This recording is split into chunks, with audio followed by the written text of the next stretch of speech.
Well, I'm delighted to be here. This is my fourth visit to the area, and the first time, obviously, for the AARP, and very excited with the potential for all of us working together collectively to come up with some next steps back to health, back to economic vitality, all the things that cities are supposed to be all about. I have a presentation that I'll launch into in just a minute, but first I wanted to take the opportunity first to introduce my staff, Emily Tracy, who is joining us from the West Coast, and Kelly Morphy from Orlando. And Kelly's going to conduct a real brief interview so that we all know the pool of talent that we have here. I want to start with the notion that the gentleman standing in the left panel is perceiving the world should be pretty much as he sees. Does that seem right to everybody? Yeah. And it should be. But he's wrong. He's not standing in a real place. That's Disney World. What the world became over time is now choked with traffic, children being rushed or run across the street, elders finding out there isn't an infrastructure in their neighborhoods that they can walk and stay healthy, and a lot of the mess that's out there is not something we're very proud of. How did this happen? And how do we get away from it? This is Tennessee Street. It's in Tallahassee, Florida. And we built this road to rush everybody home so that they could watch Ozzie and Harriet.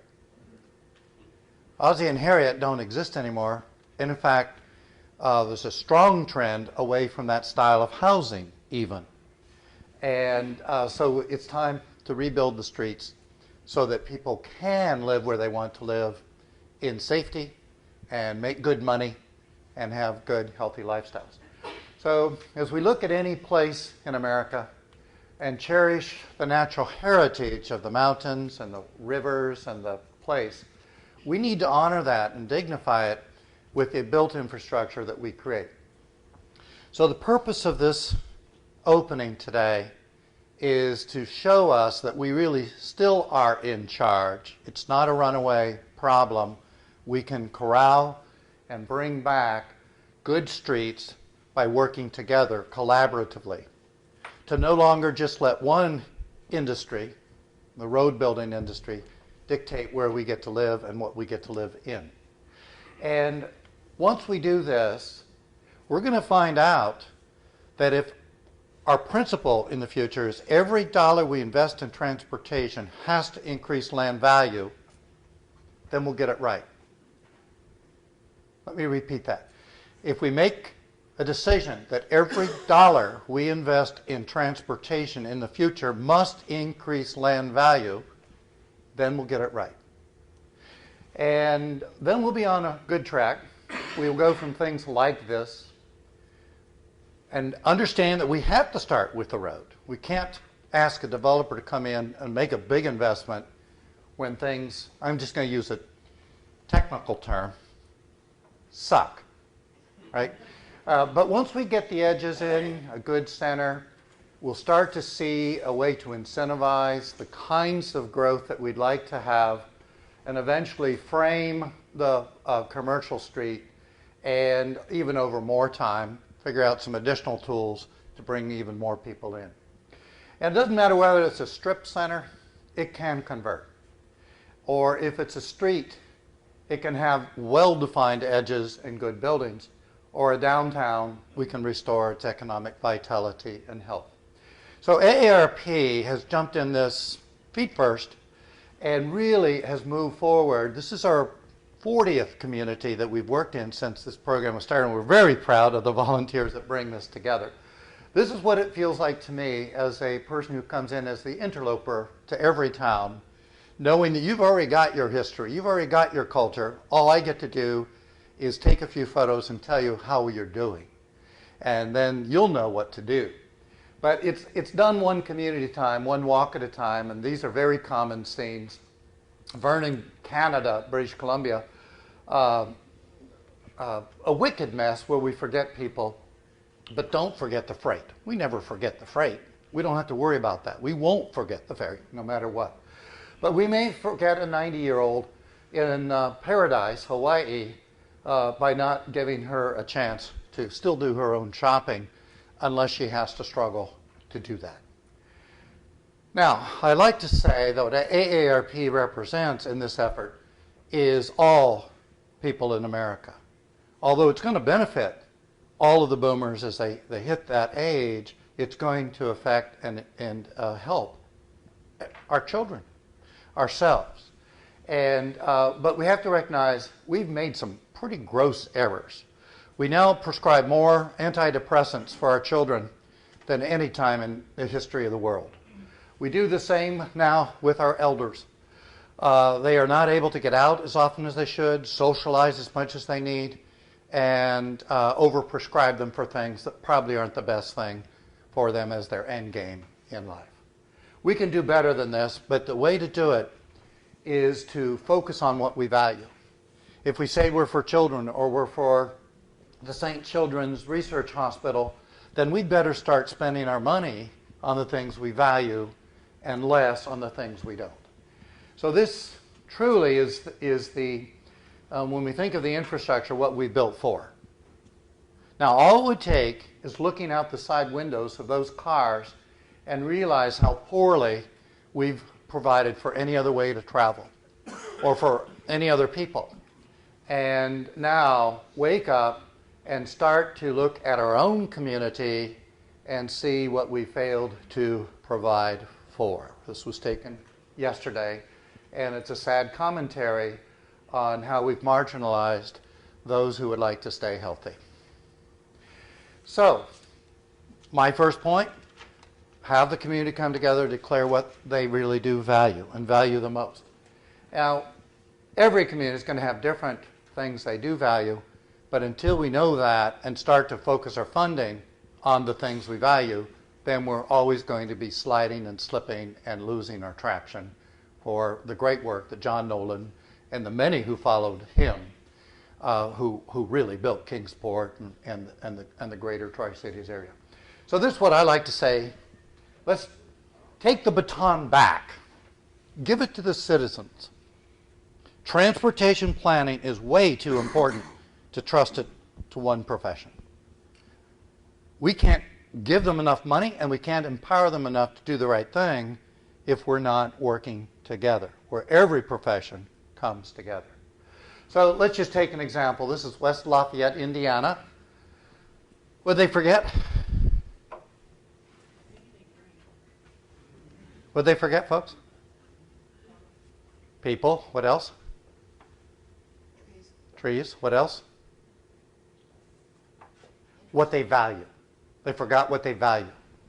And so we take the things away they've got too much of, and they really do, and we put something else in. And now it makes more money.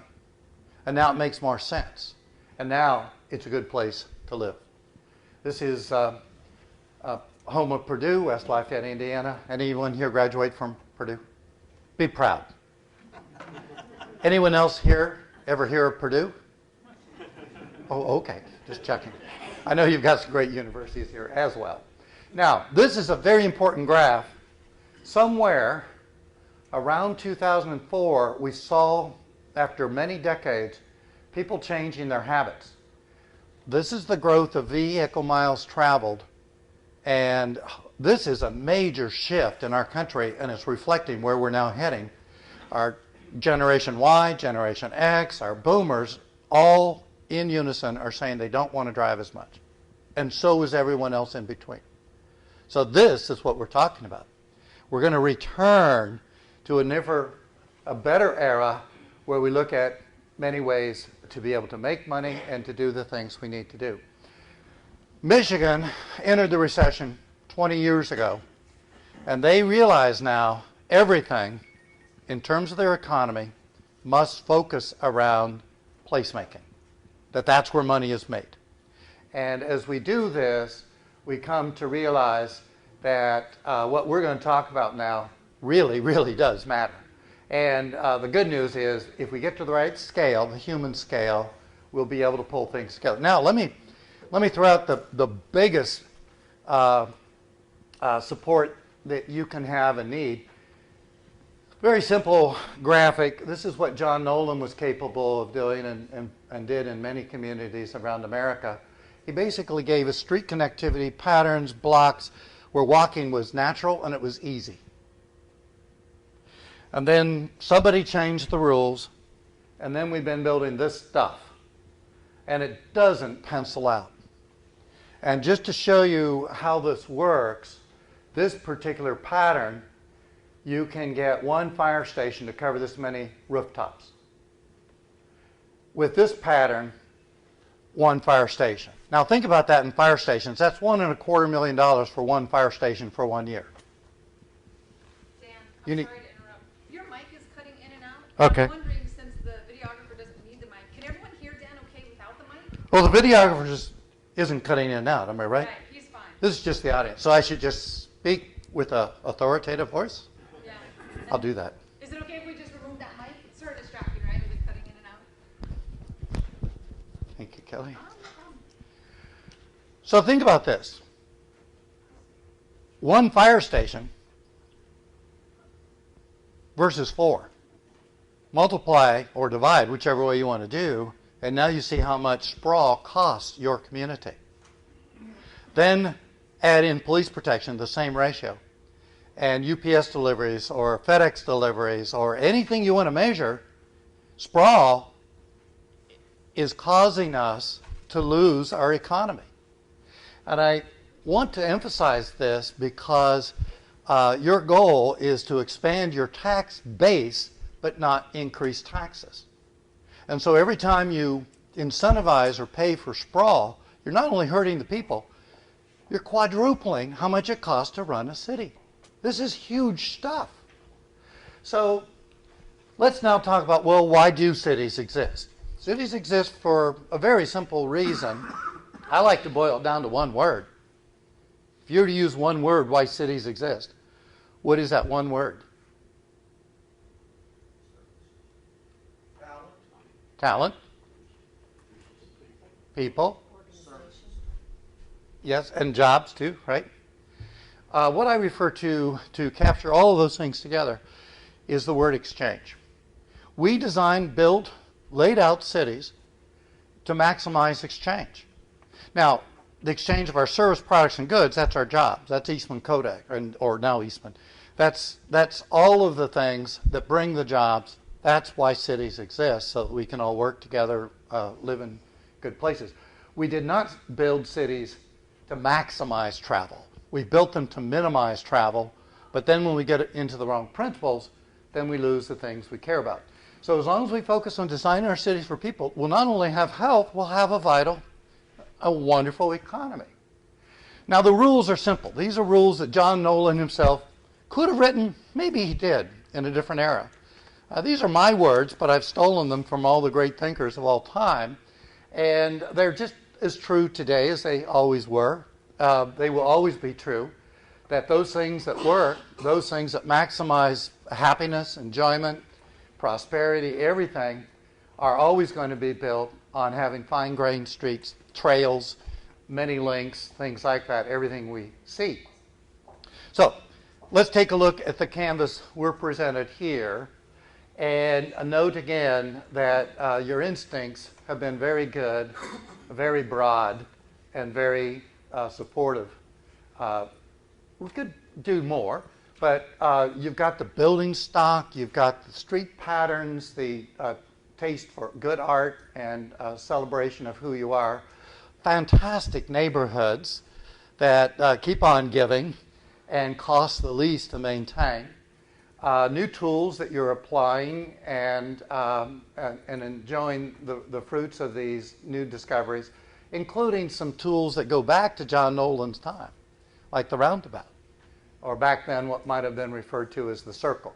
But you've also got instincts to put in more trails, establish greenways. And Tom, the contributions you've made to your community over many years are really to be celebrated. But I think it's important that we don't even know who will benefit by our acts of love and kindness and generosity. But we know that we're going to extend that love, that passion, and really celebrate who we are, where we are, what we need to be able to do, and have the markers of success financially to prove that people, when they see the pattern that they're in love with, these homes hold the greatest value and honor the greatest of times. Now, we have many, many opportunities laying out there. This is a fantastic building. I'm assuming it's structurally sound, but right now, am I right? It's empty? And it's right there, right there. We have good instincts that when we put in a parking lot, for example, and we build a new resort, that we understand the importance of edges, of vertical walls of green. But we also have our common mistakes. Why do we attach a sidewalk to the edge of the street and leave out the trees on an important road? And again, when we take our walk, we'll be able to see is there a higher and a greater and a better use for this area? And there is, and we know that. And that's why we've chosen this site, this location, in order to lead our walking audit. What can we do to improve an intersection like this? How can we better honor the homes on the other side of the street, a great neighborhood, other than having an ugly parking lot out across the street? And these are investments you've made. I found this one particularly striking. That car is lonely, wouldn't you say? Just sitting out there. It's got too much space and it's confused. And there's some really serious embarrassments because of lack of control, or we have the freedom to do anything we darn well please. No, we don't. We have a responsibility to do the things we must. And once we start to understand that, then the Clinchfield streets, the high-risk locations for our child to get across the street could be transformed into something exactly like this. I took these because this is so devastating, and this is so friendly and supportive, and yet it's just adaptation. And I believe I'm right that traffic figure is 12,000 vehicles a day. That is an easy home run. Just go out and repaint it, and then put in an island to help our children get across the street. And so let's now emphasize what AARP has been able to do in the very first community we worked in, which is Orange Beach, Gulf Shores, Alabama. We got to where people wanted a village, just like we're going to talk about today. And this turned out to be the right location. It's on Canal Road. So I photographed this, and I kind of knew what was about to happen. So that night, in front of an audience, I said, you know, based on what your plans are for this road, this will not be a good place for a village. Because this is now 90% plans completion. This is what you're going to do. At that moment, I watched the traffic engineer, Kit, start to cry. Have any of you ever seen a traffic engineer cry? It's not something you want to see. But she woke up and she said, Dan, can we save this? I said, well, Kit, you're the traffic engineer. We're talking about 90% plans completion. A lot of money's been spent on this. Can we save a project when it's at 90% plans completion? If people work together, yes. And that's what they did. Orange Beach and Gulf Shores worked together, and so we were able to show them this photomorph. And we're going to do the same thing here. We're going to take some of your roads and show you what you can do with a photomorph. They went to the Alabama DOT, and I think it was no more than a month. Alabama DOT said, we'll start from scratch. We want to be responsible for helping our communities grow in a reasonable way. Now, they had another opportunity. They had 12 square miles of a preserve. They'll never build a road through a preserve, but they can build a trail. So we showed them how to build the trail and pointed out, you know, you still have hurricanes, and you do need to get people off your island, so make sure this trail's a little wider. And then come a threat of a big storm, you'll be able to get your traffic out and still not have to widen Canal Road and meet everybody's objectives, and now have another source of income, the FEMA monies, which are to be spent on ways to help people during the big storms. I'm very proud of this project. It's Hamburg, New York. Every rule you can imagine was broken to build this road. It's a state road. It carries heavy freight.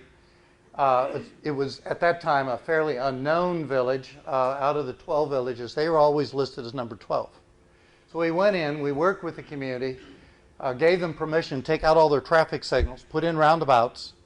They did. They narrowed down their travel lanes to 9 feet. They put in their parking lanes at 6 feet. They created what we call the transition lane. And notice how easy it is for a person to get in and out of their car. The speeds came way down. They're about 18 miles an hour now, and people are getting home sooner. What's not like about that? But here's the other thing. They went from only 9 building permits per year to now they're over 100 building permits per year. During the recession that we're still seeing the tail end of, they're at 100 building permits per year. They saw their crashes come down 63%. They saw the collaboration of their citizens who learned to come together and work together to see this project through, that they will put on festivals almost every weekend. This town is now rated number 1 out of the 12 villages. This is what we're talking about. And this is why today is important and where I think you can get. And again, you can see they broke all the rules, but they made it so easy for people to enjoy and appreciate this that the New York DOT now has won the very coveted top 10 projects for the year for the nation. And this is the worst case scenario, of course, and it works. And that's the point. For a truck driver to never have to stop to roll through town using roundabouts rather than signals, this is a boon to noise, to motion, to all the things people want and need to do. And now, this is a place many people now love to come to set up a brand new business because they know they'll be able to hold on to their employees. Placemaking is what builds the next economy. So just to show you some other transitions so that you understand, almost any road through our lens of our camera, we can see how we can now build a better place. Kathleen? You have said several times, broke all the rules. What are the rules? The rules are you build 12-foot lanes. If you're going to put in parking, it's got to be 8 feet. And we didn't have that kind of space to squander. So we built it to get the lower speeds and the better behavior. Yeah. So all of these are projects. We're talking about this one happens to be Morrill, Georgia, part of Atlanta. The National Archives for the Southeastern States. Our heritage is in that building. And notice that that will be transformed to make it even better. Kelly, could we try turning off this other bank of lights, see if we get better light? Now, does it work out economically? I mean, it's good to look at the vision and say that does look better, but what about the money? This is West Palm Beach in 1992. A group of us came together to imagine what it could be, work together, and 6 years later, this scene became this scene. One developer alone brought in $1.3 billion. Now think about what that means for ongoing revenue for a city. This is what you're capable of. You really are. You are in a most desirable location in America for climate, for lifestyle, for livability, everything. You make the investment, you will reap the reward. By the way, we took out 17 travel lanes, and this one used to be 3. It used to be 12-foot lanes. You can see now, looking toward the intersection, that there's such a much shorter cycle to get the pedestrian across that we can award more green time to the motorist on the principal federal route by taking out lanes. And having the federal rules allow us to make these decisions. We actually went to Congress to get a confirmation that it was okay to take out lanes using federal money. And they said, of course it is. But we were told over and over again, no, you can't do that. You can only add lanes with federal money. And it's just simply not true. So we have to break through the mythologies. So I want to really declare that transportation is what built our nation. It's what built our neighborhoods, made it possible to live more remote than just right downtown. And it is going to be transportation that will continue to allow us to prosper, to grow, and to become. Now let me tell you a few exotic stories. The street here which used to have 24-hour security cameras, became this street. My friend Linda Polanski bought the entire block, 40 retail shops plus a hotel, for $150,000 down. She worked with the business owner on the other side. They went to the city. The city agreed to fix the street. Now Linda's worth $15 million. So she bought this block. And the city agreed to fix up the street. Now Linda is worth $30 million. So she bought the next block. Do you see where I'm going with this, folks? Linda retired with $45 million in her pocket off of a $150,000 investment. It's South Beach. She had good instincts, but South Beach at that time was not a great place to invest. Linda saw it and understood it, knew how to do it. I'm sorry, that got in there a second time. Now let's talk about where we are. This could be almost anywhere. Am I right about that? You've got this stuff. It's out there. Can we save it? Absolutely. Yes. In fact, if we don't, we're doomed. 80% of the build America now looks like this. And we can do it, but we all have to work together. Transportation and land use and development and everything has to now be focused on the outcome that we want to become. So I'm going to show you how others have done it. Michael Friedman, one of the greatest thinkers in urban design and community building in the world, I think, lays it out in a simple pattern. This is what we did to ourselves. This is what we used to have. This is what Kingsport still has, fortunately. And this is how we laid out the strips. And here's what we can now do. We can cluster our settlements into meaningful places that become actual villages.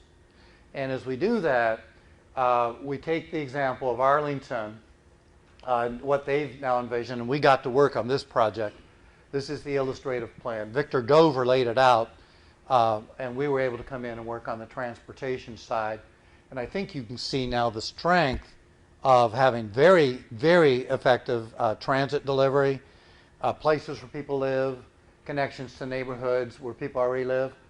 Now I'll take you to another one that got built. It's in Burnaby, and this is the location. It's not a remarkable place at all. This is a 5-lane road, and this is what it looked like when they started. And notice what the first role is: to grab a good building, build it if it doesn't exist, and then have it hold the corner. And then go behind the building and see what's happening. The strip is still open, still available for sales and doing okay during the transition. But now we've put in the tree wells, the parking, this will be the sidewalk, new buildings will be built as part of this. And I go back 3 years later, and this is it. This is what we're talking about.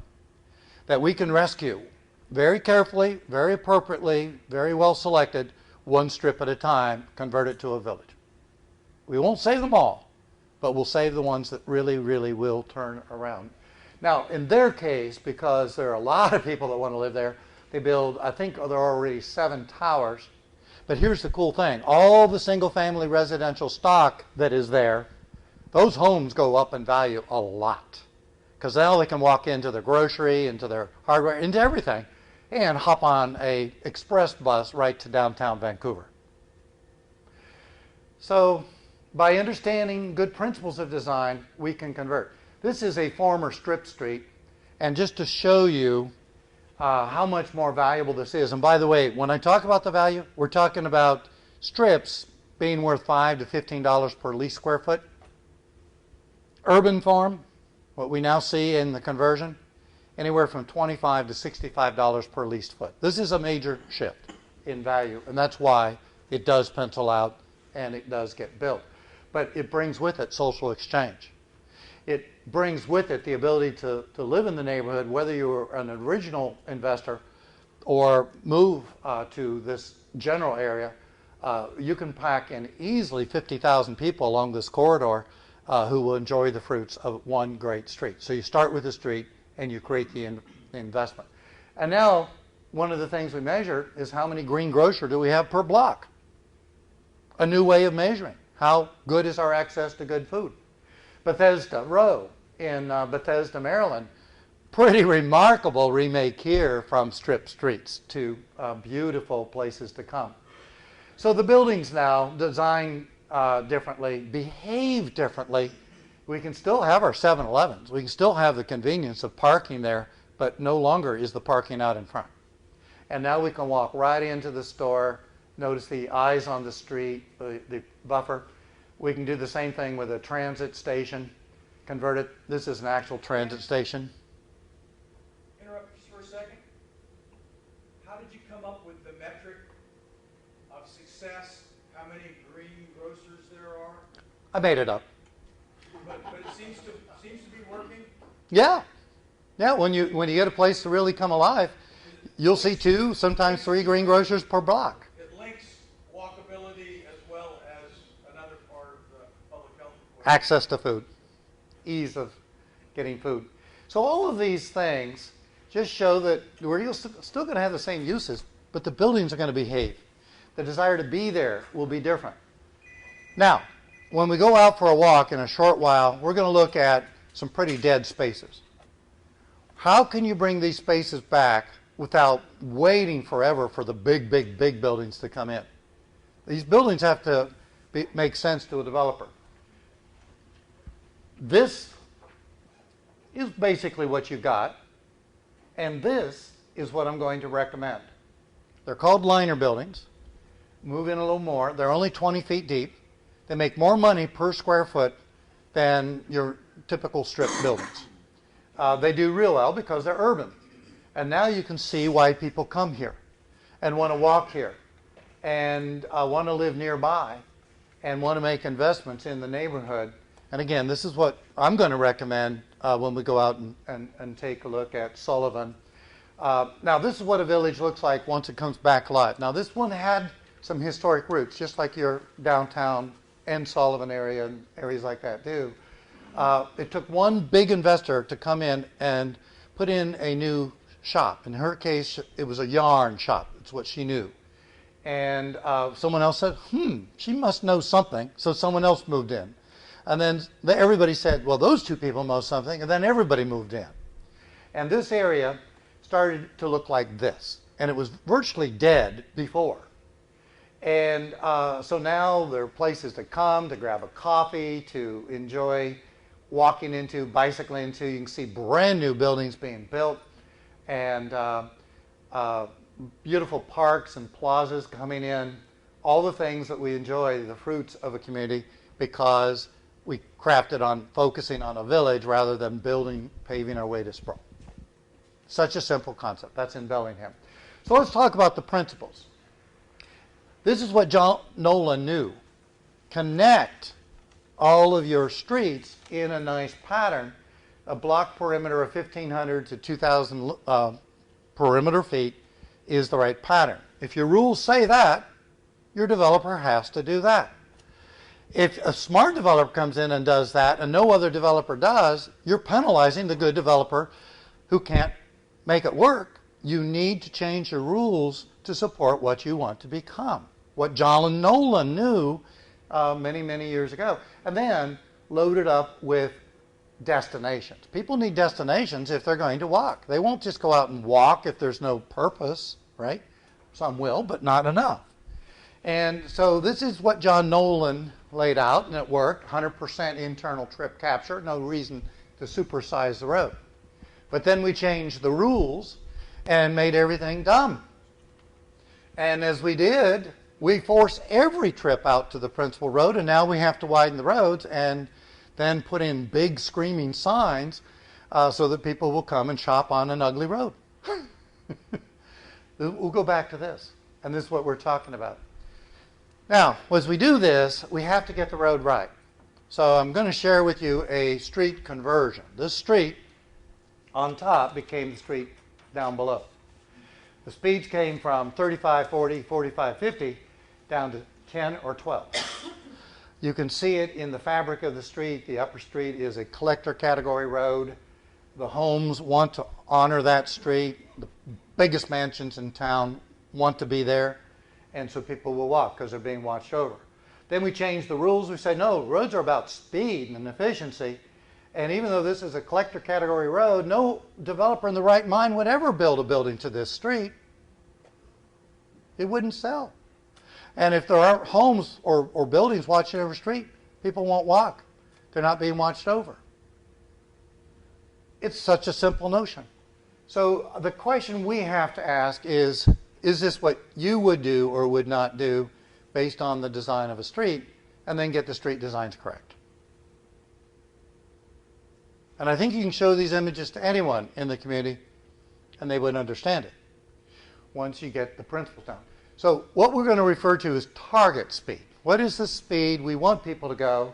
What would you say the speed on this road is? How fast would people drive? Anybody? Yeah, high speed, right? So what if we added this? Are we going to see the speeds change? Some. What if we add this? Some. What if we add this? And what if we add this? And here, what if we add this? This is where land use and transportation work together. And we can see that in almost any project we've gotten the good fortune to working on, taking excess lanes out, putting in the right tools to move the traffic. All of these things work. So this leads us into the whole notion of how do we now complete our streets. So we can show the transition again, step by step, and realize the importance of lamps and trees and center lanes and crossings, and then realize that now the developer wants to and will make money by honoring the street. And now we're using different dimensions. We may only use different dimensions because we're not available to pull in any more right away, but these actually turn out to be better dimensions in the beginning. And so as we work with these tools and see them built and watch the monetary change in tax base and everything, now we say, holy cow, good design only makes money. And why I say any dollar we ever put in transportation in the future better make money, or why are we spending that dollar? And there are cities way out in front. They've already proven it. They've proven it redundantly. These are 9-foot travel lanes, and this is a brand new road. And it's got trolleys, and it has bike lanes, and it has parking, and it has sidewalks. They're just so far back you don't see them in this frame. So let's talk about converting one of your bigger roads. Does everybody see the one remaining pedestrian in Missoula, Montana? Is that right? Yeah. I went back 3 days later, and she was still there, stuck. Now, I show this one with that because this is the same road by functional classification. It's in a different country, it's on a different province, and so on. But this, would everyone agree, looks better? It's at least twice as safe. It moves more traffic, and it makes far more money. So why are we building roads just for one use? Why not build it to make money and to increase social exchange and beauty and aesthetics and lower blood pressure? Why are we trying to raise blood pressure, right? So the good news, what we need in order to do these things is already in the engineers' books. They've always had a range. I'll prove it. This is my client's town, beautiful town, and this is State Road 66. So after I finished taking the photo, standing in the bucket truck, I turned around and shot the competitor's town. Now I know the Tri-Cities are in competition. Whoever builds the most beautiful, functional roads is going to make the most money, but also set a model for the other two towns to strive to become. And that's my point. I could end here. Should I end here? How are we doing on time? Doing great on time. Okay. Both these roads come from the same book of rules. You can do it either way. Get to an intersection. When we get down to Sullivan and what's the cross street? Down here? Lynchfield.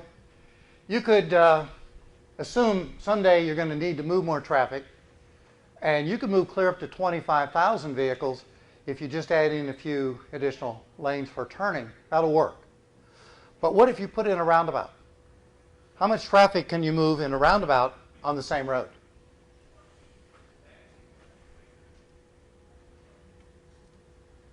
the same amount. So you have a choice. Again, you can do what has become common, or you can do something that you're starting to do, but you can do it in more places, and now this land becomes incredibly valuable. People will want to live there. It'll be quiet. It'll be a place to come to.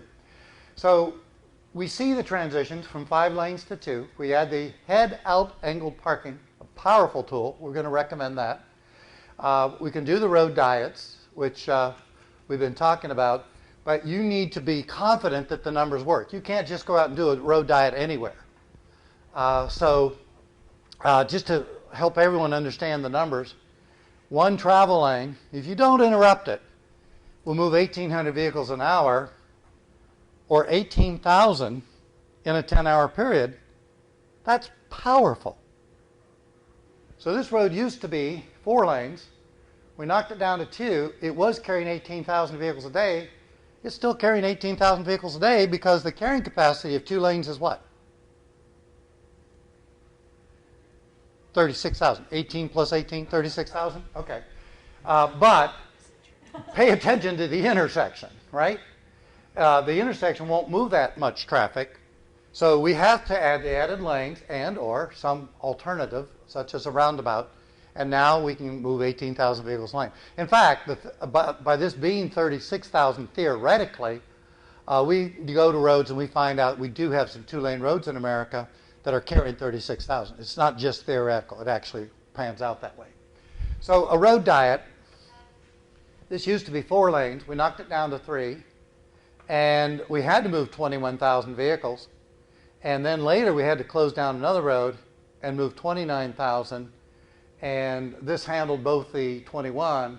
And during that period while we were rebuilding the other road, it handled 29. And it wasn't handling the traffic very well when it was 4 lanes.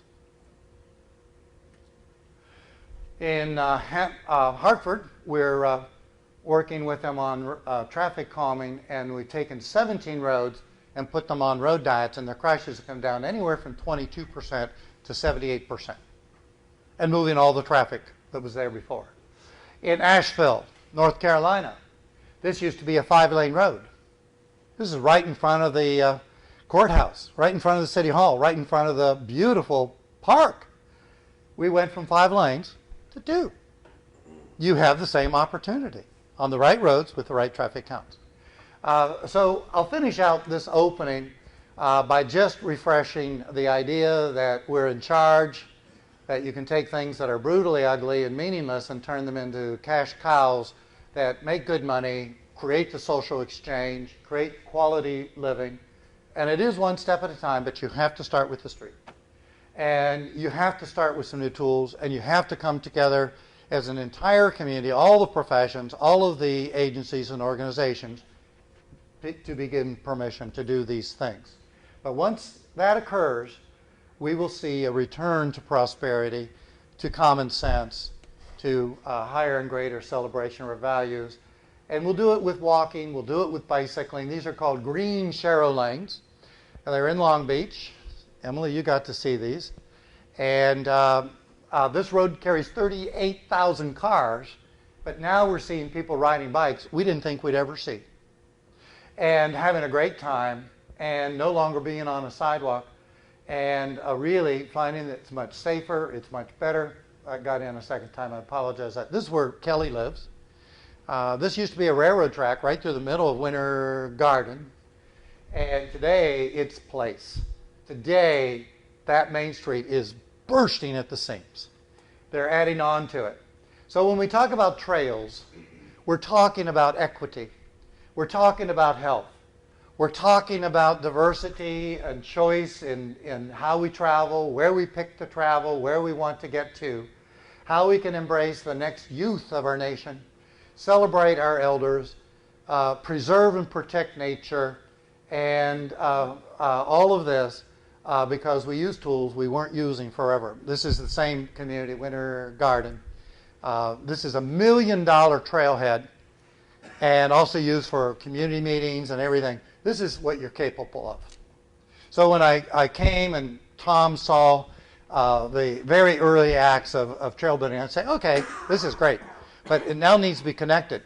you need roads that transfer from something like this, say using bike lanes, adding back the prosperity neighborhood, knowing that you have a choice. You can use bike lanes as seen here or here, but you can also have trails when it's the right location. And that means you have to have a buffer or an edge. This is Davis, California, where Emily's from, and Sanitas and Solana Beach, where they have both the trails and the on-road systems. And again, the question is, do you build on-road or do you build off-road? And the answer is pretty simple. Yes. And when you do, you're going to find different users and different uses, different times of the day using a similar system. My suspicion is you will also have the opportunity for rails with trails, certainly to honor your watersheds in an even bigger way. And by the way, this is Austin, Texas. This is called Town Lake. And virtually any time of the day, it's that packed with people. People want to get back to their feet. They want to get back to their muscles, to their hearts, to their lungs. But if we do this, as they did with Town Lake, we want to integrate our buildings with our trails, to have eyes on the trails. This, again, for the heels and for the wheels. She's cheating just a little. That's okay. But we have to not just put in sidewalks and crossings and so on. We have to line it with trees. We have to create attractive places to come to. But most important of all, the code has to say the buildings have to watch over the trail, have to watch over the park, have to watch over the school. So we'll close with this because I want us to get into the next activity. But we need to talk about priorities. I think that's the big issue for any community is where do we start? And how do we justify starting here? So this is a proposed new development. And so what I've suggested is, well, you want sidewalks everywhere. You don't not want to have sidewalks. Maybe not on a short cul-de-sac, but you need the sidewalks, and they should be a category of C, but then you need B category sidewalks because they're very important links to many other places. And then finally, you're going to want an A category sidewalk, path, or whatever, because people are trying to get to somewhere that is meaningful. And so this concept is laid out all in one illustration. And that trail or walkway may look something like this, buffered from the street, buffered for the parking, so that when we go out, I wanted you to have this visual image. Is that okay, folks? Yep. Did this help? I always like to paint a picture before we go out. And Margot, you did it again. Look at this weather. It is. How did you do that? It was supposed to be raining right now. I wish I could take credit. Yes, a question. Your typical right-of-way for a lot of these streets, with your two lanes with the divided median and then the bikeways and the walkways on the sides and the buffers, what is your total typical right-of-way for, say, a street that handles, well, say 36,000 vehicles per day? I mean, that's one of the ones you cited. Well, there's no specific right-of-way, but I mean, if you just do your count, I think you can get down to 10-foot lanes, just depending on where you are and what you're trying to do. So that's 40 feet for the travel lanes.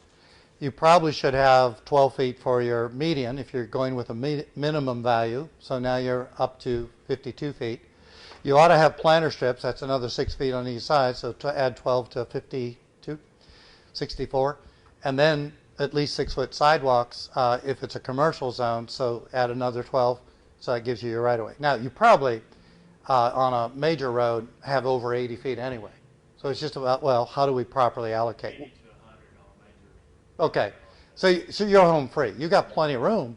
You just need to decide what to do with that, what speed you want, what is your target speed, what are the land uses you want to have come to the street, and now you dedicate the space. And again, there will be roads, say you're moving 20% freight on those roads, you probably won't go down to 10-foot lanes, but you'll probably go down to 11.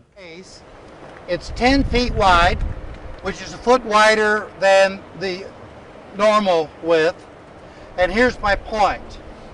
that when you make anything bigger than it needs to be, and then you multiply that times all your parking spaces, you're wasting a lot of land, creating a lot of drainage issues, heat gain, heat sinks, all the things you don't want, and nobody's really benefiting from that.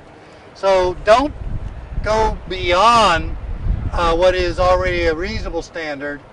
But now I'm going to suggest that even 9 feet in some locations, like a factory or an employment center or an all-day transit center, probably only wants to be 8 feet. That you're only going to park a car there once a day.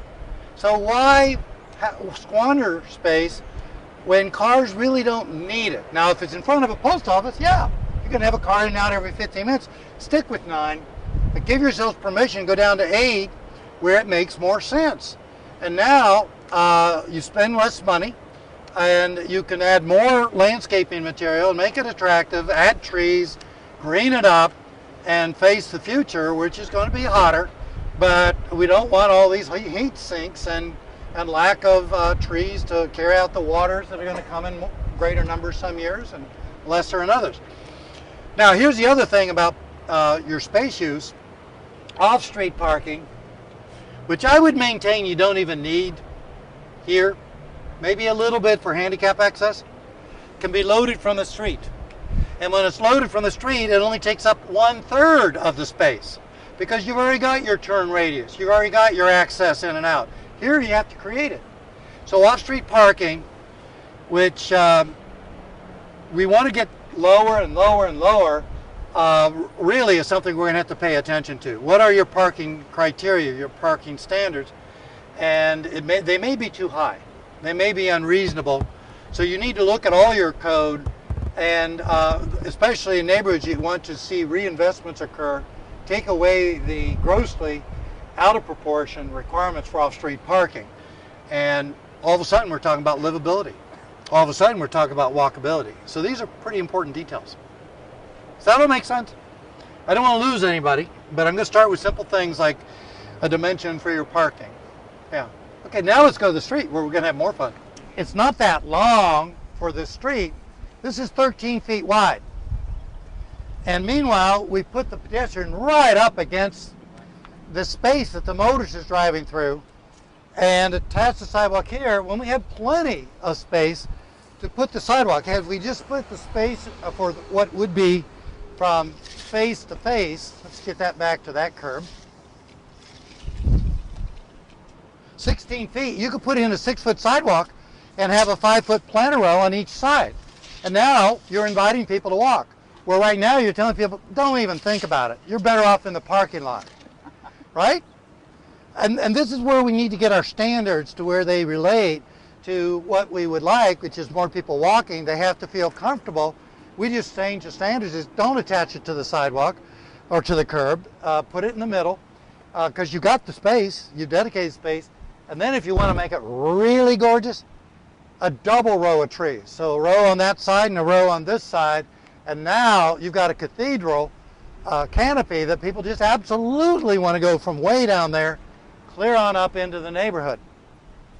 Now, I mentioned the liner buildings. Imagine this whole space, Food City Plaza, having stores 20 feet deep built to this street. And now you've got canopies and eateries and all kinds of cool things. And now you're honoring this building. And now you're creating a basis for other investors coming here and say, you know, there's something really happening here because they're getting the design right. And so then when someone wants to come and give you a new store and they say, hey, we're going to plop down a CVS and it's going to be the ugliest CVS you see, you're going to say, no, you're not.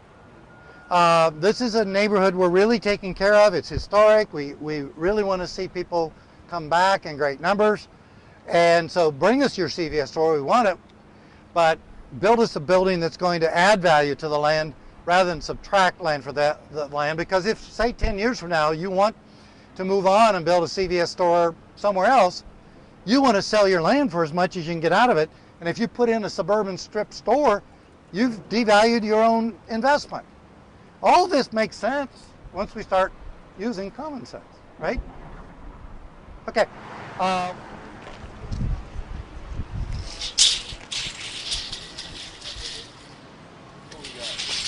11 feet without stepping up further. That one looks like it might even be either 11 or even 12. Yeah, this is a perfect road for a road diet. Notice right now, as a pedestrian, we feel our lives are at danger.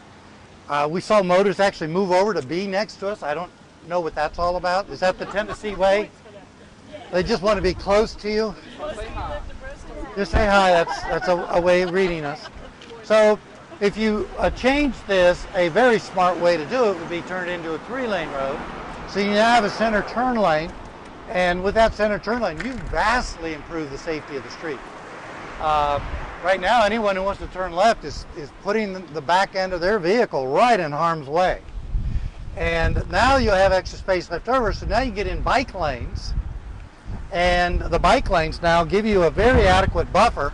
The bike lanes, if those dimensions are what I think all the way across, could easily be 6 feet wide. And now, as a pedestrian, you feel pretty comfortable, don't you? So these are the things you can do for almost for free. You know, next time you're going to spend some money on paint, you're just going to put it in somewhere different. So I'm going to say, well, it actually is free. Okay, so this is what an amazing quality asset. And I understand from a conversation last night, it's actually going to be difficult to assemble because of like 5 different owners or something like that. But the point is, this is what sets the whole tone or center. Think about this as the best residential living you could get, perhaps with a downtown plaza or a downstairs plaza. To give you an example of the yield you can get out of a building like this, it looks to me like it probably occupies, just take the building itself, which is fairly deep actually, let's just say it's half an acre. I can show you a building in Monterey that's on 1/3 of 1 acre. It has a 6-screen movie house, a big shoe store, a delicatessen, a coffee house, and 32 studio apartments above, and that's on 1/3 of 1 acre. So think about the yield, but you've got to set the right stage. It's got to become something that if you're going to go out and you're going to get the bank loans and you're going to acquire the property, you've got to be able to produce a return so that others will follow and not say, well, this guy lost his shirt, you know. No, this guy or gal made a small fortune because they saw the opportunity, they understand, and they want to give back to the community in a significant way. And this building is just waiting for that partnering to occur. And along with some of the capital investments the city is already making in this area. Yeah. This building has wood floors, beautiful thick wood floors, big wood beams. I mean, it's really cool. It's just been used for. So I want to come back in 2 years, and I want to have coffee in that building. Got it. Can you make it happen? We'll do it. All right, let's go. Okay. I just measured this distance, 15 feet, is what you need for angled parking. So now the question would be, starting from this point,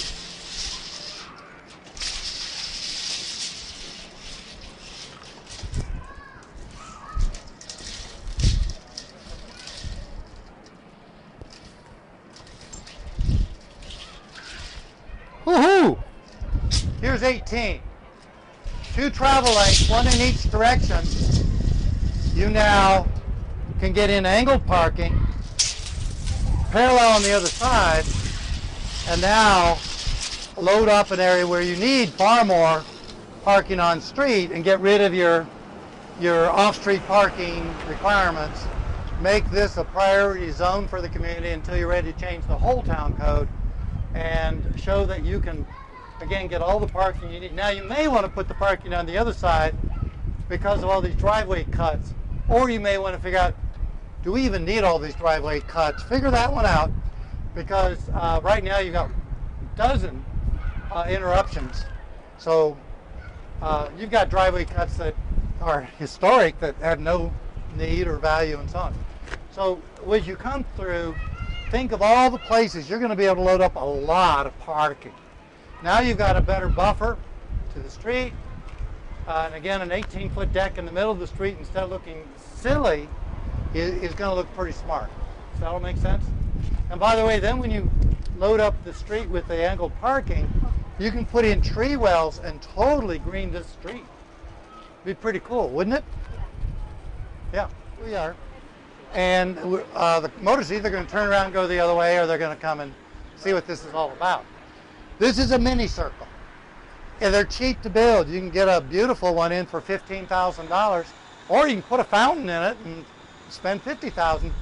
Now, look at our terminating vista. You're controlling the speed of traffic. You take out the stop signs, you go to yield, and take out these stupid double yellow lines, because you don't have any kind of a traffic volume that warrants that. Then the motors won't drive quite as fast. So these are things you can do from almost no price to low price. And again, you could put fountains in it if you want, or a beautiful statue or something. Seattle has put in mini circles. They got 1,200, and they've reduced the crashes in their neighborhoods 93%.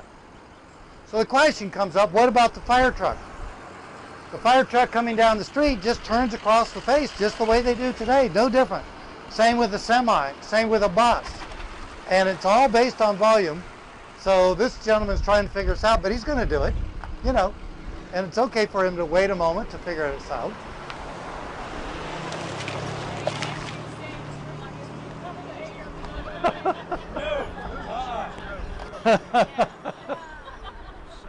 Okay, let's walk on down.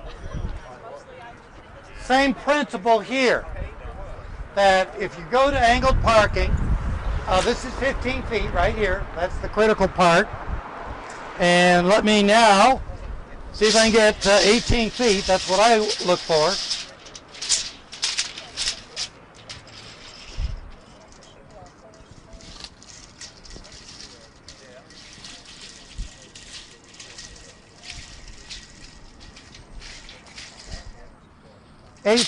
You can get in your parallel on one side, angled on the other, slow down the traffic, get rid of the double yellow, and look how much parking we just added just on 2 legs of 1 block. And that's what we're talking about. And so now you get a buffer, the protection, you can get the trees, you can get all kinds of cool things in by just changing the rules to support walkability, lower speed driving, and placemaking. Right? Okay, let's head on down. How wide is this lane? Yeah, I always like, when I'm working in a community, to, when I say, you know, you probably could do a 9-foot lane, to point out that, I'm assuming not John Nolan laid out this street to have parking and 9-foot lanes. They worked back then, they work today. Otherwise, we would eliminate the parking and have the neighborhood on our back, and so on. So try to always get the measurements to show that you probably have a lower crash rate on roads or lanes that are what some people label substandard. They're actually a better standard in many cases. Now, I'm not an advocate of 9-foot lanes, but it gives me more permission to go for a 10-foot lane when I see a 9-foot already in use, right? So, now, this is John Nolan himself. The street, curb to curb, 20 feet. A 2-way street, parking on both sides. As we study data on the safest neighborhood streets you can build, this is the safest. 20 feet, parking on both sides, cars can still get through. So can a truck. Right? And you saw it right here in Kingsport. Tell the world that John Nolan was right. And with separated sidewalks. And again, let's look at the right-of-way. Someone hold it at the back of the sidewalk.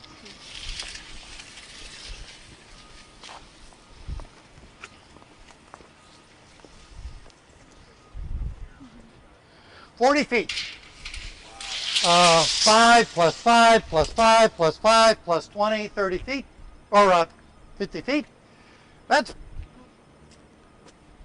drop dead gorgeous, isn't it? And it works. if you study crash data, random events, in this neighborhood and compare that to any modern subdivision that you've been building, you're going to find this has a much higher safety ratio. And everywhere this has been analyzed, Australia, New Zealand, Colorado, what we call the yield street, that is, if you're coming up and down the street because traffic moves both ways, that is why people don't drive fast and why trucks can get through and people can park. And the question would be, well, what if somebody parked here?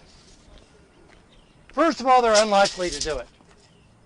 People don't want to put their car out in that way, but if you did it, that's 6 feet, and it's going to be really tight.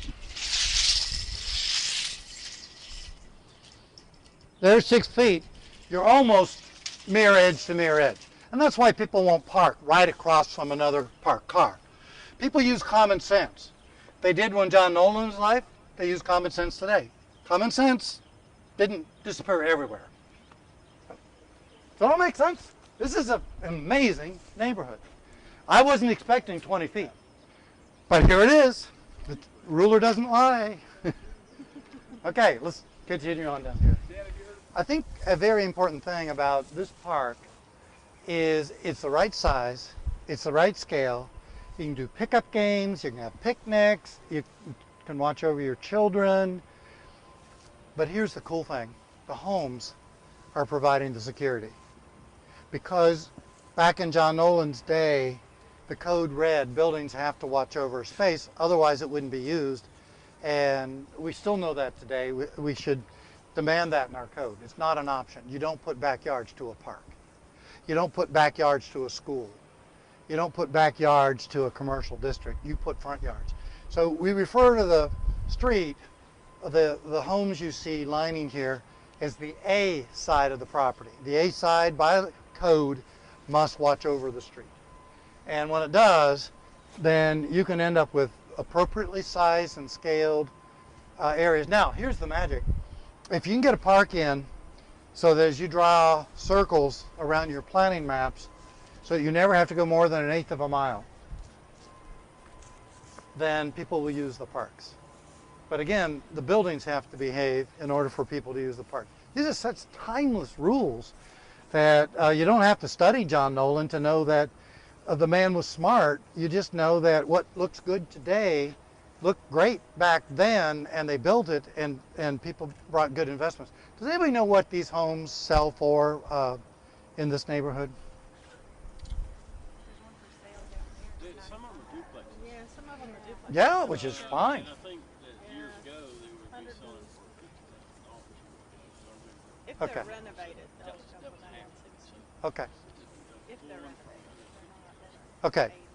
So, But you know, when homes sell around here, it's not that high. I mean, I'm not hearing what the prices are, so I imagine it's above what median housing prices are in the area by quite a bit. yeah, by a smart home By buyer. a smart amount. Yeah. And this is what the realtors are saying. This is what people want to come back to. What's interesting right now in Kingsport is the city of Kingsport owns a lot of small parcels of land that are, quote, undevelopable as houses or other businesses, but they would make perfect parks because they've got some sort of either right-of-way or something else that's going on with them, but they would become little neighborhood parks. And we have dotted with all those little parcels of land, but we need to do that. And that would be something not very expensive, and the neighbor could help design it. Got it. Okay, questions? Red-bellied woodpecker. Okay. Red-bellied A woodpecker. resident just shared a concern. Yeah. And we thought maybe there's some design ideas. Uh-huh. Margaret, do you want to convey what the concern was? Yes, actually, this lady has relocated from Germany and is living next door to her daughter. And so, and she's decided to age here in Kingsport, grow older. But she said this neighborhood is concerned because lots of people are coming through to get to the hospital thinking it's a shortcut when really it isn't. And so they cause they're worried about the children who are playing here in the afternoon. And I think they've had several pets killed, which is always a sad thing. So they are talking to TDOT about putting up sign or some road. She wanted a very specific road. Speed table. Right. So it was just interesting that here, where we think it would be so perfect, even these people have concerns about traffic and right of way. And she did specifically mention speed. She said traffic's coming through. So people at are coming through faster too than fast. comfortable Okay. speed. Well, that being the case, they may want to do even more. I see some no parking signs. Some of them are appropriate. No parking from here to corner. Yeah, you don't want it to where you're going to block something. But I would use all the natural calming effects before I'd ever go to speed humps. The mini circles, again, can work. You can do a raised table intersection, say on this corner right here into the park. And just one or two signs that are appropriate, that talk about the attraction of the neighborhood and so on, probably will eliminate cut-through traffic. What are all the alternatives to the hospital? Is it hard to get to? No, I believe the Sullivan Street corridor, when it's fixed, what they're working on now, you're going to have you have a lot of start and stop, and it just feels congested down there. And I think that in itself will open up. Okay. I mean, And I think the construction on Gibson Mill Road has made a difference, so they're trying to find other routes. So Okay. that's a temporary. one So- thing though, I mean, Yeah. we've heard some of the things, but I haven't seen 2 cars go through here since we've been out here. So I mean, it's all relative. Completion of Gibson Mill will make a big difference in this neighborhood. The issue of hospital signage, though, is a real issue, because if you don't know where the hospital is and Oh, yeah. you're even new to town, it's hard to get there. So wayfinding. Yeah, so wayfinding is really important, Okay. and that's cheap. Good. Now this is why I like walking audits. We bump into a neighbor, we find something we didn't even perceive ourselves, and now we can talk about it and say, well, what is the right solution? And so I like to refer to our walking audits as walking workshops. We're learning more, I think, than if we were sitting back there in that room, So has a very tight radius, a very tight throat. And so if anyone parked there, it would create problems for the responder. But look what they did. They put a hydrant there. So there's a natural tendency to not park in front of a hydrant. So by combining one tool with another tool, we're able to keep open, free access into the neighborhood. Now, that didn't just happen by chance. Somebody was really thinking, and I've never seen it before. On every walking audit, and I've led over 4,000, I always see something so new, so fresh, it gives me great hope. Now, some things I see are so stupid that, and at every walk, I find the most stupid, ludicrous things. But this is brilliant, isn't it? Isn't that amazing? Tight street. How do we keep someone parking right there? Put in a fire hydrant. So here's something pretty cool. And this is where the market is moving to. 2 days ago in USA Today, there's an article on that every third household in time is going to be multi-generational. This home, best I can tell, has 2, possibly 3 units. So you could have your young adult children, you and your parents all in one house. We should see more and more houses being built like this. And yet this is probably timeless, right? When was this neighborhood built? 50s. In the 50s? Late, 30s. Okay. it's known as the 50s community. The 50s community. Those homes are definitely 50s. These are timeless. Yeah. So here's a thought. Why not make it a one-way? Now, which way you make it a one-way would depend on how you rebuild this intersection. But what I would recommend is, 1, a road diet, and 2, a roundabout here. You've got the physical space to do it, not a big issue. And now, if you made this a one-way, you keep the throat down to about 14 feet rather than 20, a lower entry speed, you're providing access to all the homes. That's what the homes want, is access. They don't want speed. And if you did that, now you're setting the stage across the street in that quadrant that we're looking at for that to be one of your greatest stores on this corner, and liner buildings and or full-size multi-use buildings filling this entire area. Now this is the heart of the village right here. So I know you're well into the either late planning or early construction, right, of a signalized intersection, but that's temporary. Just don't put in any land uses that would thwart or prevent you from later making this the 100% location. You've got a big, beautiful building here. I can just imagine a 3, maybe even a 4-story building with setbacks, whatever's appropriate. This will become one of the best addresses in all of Kingsport. Dan, Chris Campbell said that this wasn't high ADT before, but it seems kind of busy right now. Is this not sort of a crossroads and busy place that you would have to sort of think about how much you want to decompress things? See what I'm saying? I do. And move traffic away from here before you ever get that kind of economic commitment to, you know, build the density and stuff like that. I think Winfield does about 10,000 and Sullivan about 850. Yeah. So you're seeing 20,000 cars come through here Okay. every day. But I think the point is, this is where people live already. And it's one of the greatest reinvestment I areas agree. for lots of residential stock, plus more stores that people want to, more services. So this street would be an easy conversion. And then this intersection is all that's left. And just prime. It would make a better address for the corporation that's already here or the use that's already here. Yeah. I mean, when I saw this yesterday, I said, this is brilliant to do the work right here. It's amazing. We gotta be actually made more pedestrian-friendly. Yeah. tried to design. We looked at a roundabout, and there was land constraints to get it to function one end, based on some property issues going on. So we tried to look at it. So it's always, you know, Okay. something we've looked So at. did everybody hear that? The answer isn't an engineering one. They know how to design and place a good treatment here. The design is, how do you get people to collaborate? That if somebody owns a piece of land that just has to be negotiated, how do you negotiate it? The city already owns that land, and so is this the constraint on this side? Well, access over to this residence here was one, and trying to work that out. When we had first started to design, that wasn't owned by the city, so that was Okay. there was issues with that as well. Okay.